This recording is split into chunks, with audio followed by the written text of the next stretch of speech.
Bonjour à tous, nous allons aujourd'hui évoquer le fonctionnement des appareils génitaux et comment ce fonctionnement est contrôlé. Ceci vient corriger le travail que vous aviez à faire pour ce vendredi. À gauche sur cette diapositive, nous avons une vue en coupe d'un tube séminifère vu au microscope électronique à balayage. Nous observons des cellules à la périphérie de ce tube et avec leurs flagelles des spermatozoïdes au centre du tube qu'on appelle la lumière du tube. Sur la droite, un schéma interprétatif vous montre donc des cellules de Sertoli qui sont des cellules qui vont avoir une activité nourricière pour les spermatozoïdes.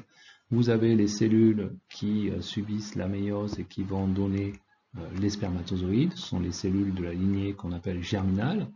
Et en périphérie des tubes séminifères, nous avons des cellules de Leydig qui sont des cellules qui produisent la testostérone.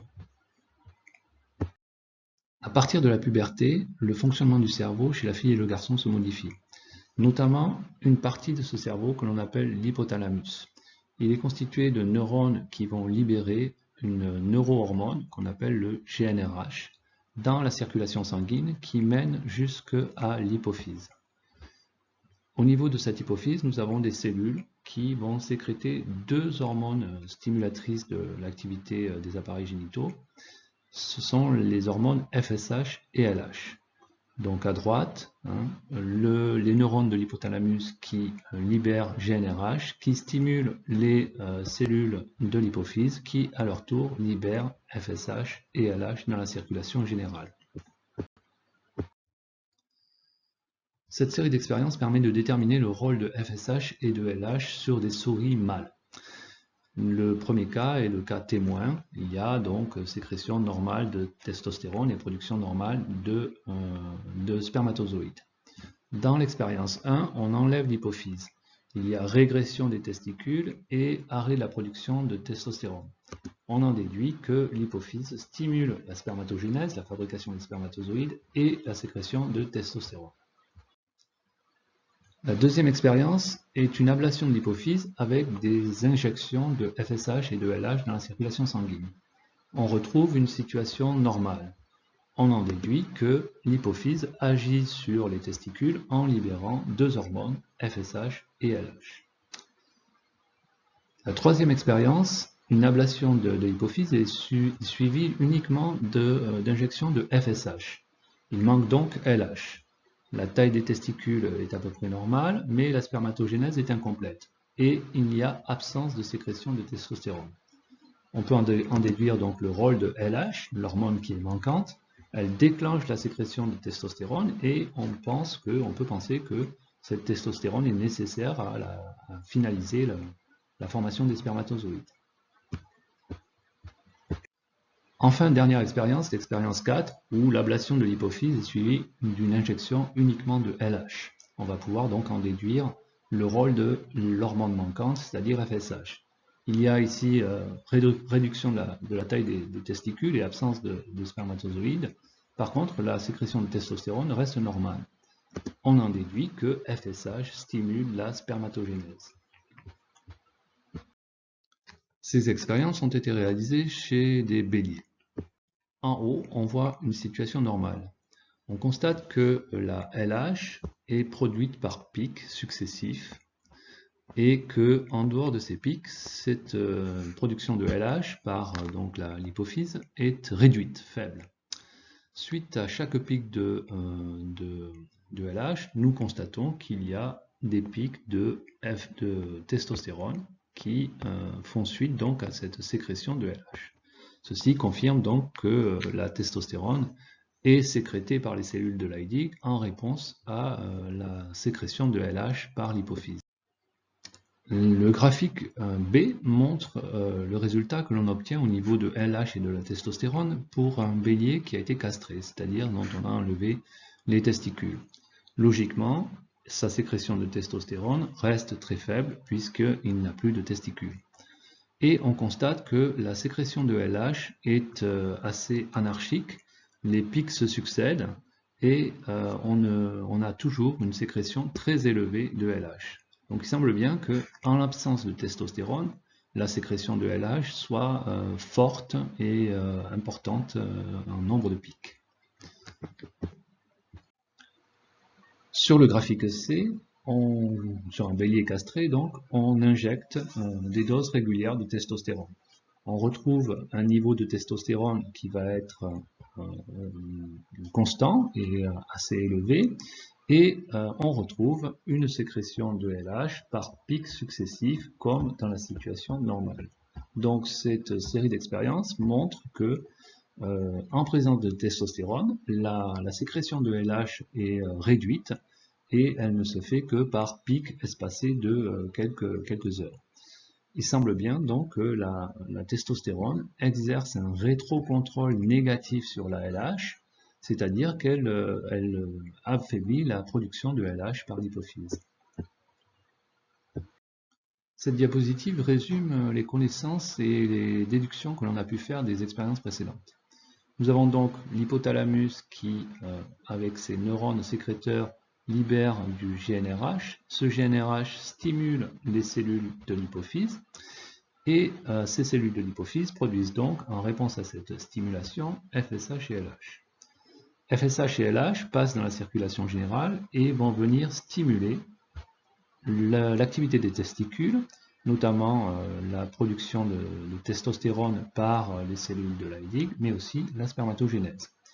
La testostérone, à son tour, agit sur la spermatogénèse qu'elle favorise et permet l'apparition des caractères sexuels secondaires chez le garçon à la puberté. Elle agit donc sur des tissus que l'on appelle cibles, c'est-à-dire qui sont sensibles à cette hormone. Elle a un autre rôle important également. Elle va inhiber la sécrétion de GnRH et de FSH et LH par l'hypothalamus et par l'hypophyse. On parle de rétroaction inhibitrice ou de rétrocontrôle négatif. Un schéma simplifié qui est celui que j'attendais de votre part à partir de l'analyse des documents. Donc hypophyse qui produit FSH et LH qui viennent stimuler les testicules, FSH plutôt pour la spermatogénèse et LH qui vient stimuler plutôt les cellules de Leydig qui produisent la testostérone. Cette testostérone stimule à son tour la spermatogénèse et va aussi provoquer l'apparition des caractères sexuels secondaires en stimulant des tissus cibles.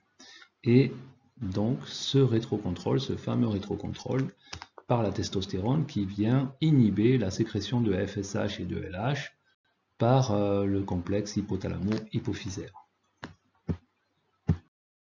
Voyons maintenant le fonctionnement de l'appareil génital féminin. Cet appareil génital fonctionne par cycle. Nous avons un cycle au niveau de l'ovaire qui se traduit par la maturation d'un follicule, l'ovulation et la transformation de ce follicule en corps jaune suite à l'ovulation. Nous constatons au niveau des hormones ovariennes qu'il y a aussi un fonctionnement cyclique. L'œstrogène est produite donc par les cellules des follicules en quantité croissante au cours de la phase folliculaire, c'est-à-dire la phase qui précède l'ovulation, et on constate qu'il y a un pic d'œstrogène juste avant l'ovulation. Puis cette quantité d'œstrogène baisse pour réaugmenter à nouveau lorsqu'il y a présence du corps jaune. En ce qui concerne la progestérone, cette progestérone est faiblement produite pendant la première phase du cycle, avant l'ovulation, puis devient fortement produite pendant la phase où est présent le corps jaune. C'est donc bien le corps jaune qui produit la progestérone. Au niveau de l'utérus, nous avons également un cycle que vous connaissez, qui débute par les règles, c'est-à-dire la destruction de la muqueuse interne de l'utérus, et qui se traduit donc par la reconstruction tout au long de ce cycle de cette muqueuse qui s'épaissit, qui se creuse de glandes et qui se prépare en quelque sorte à accueillir une cellule œuf. À partir des documents et de la vidéo qui vous était fournie, vous deviez établir donc un schéma de contrôle et de rétrocontrôle du fonctionnement des appareils génitaux féminins. Alors, comme pour l'appareil génital masculin, tout commence au niveau de l'hypothalamus et de l'hypophyse.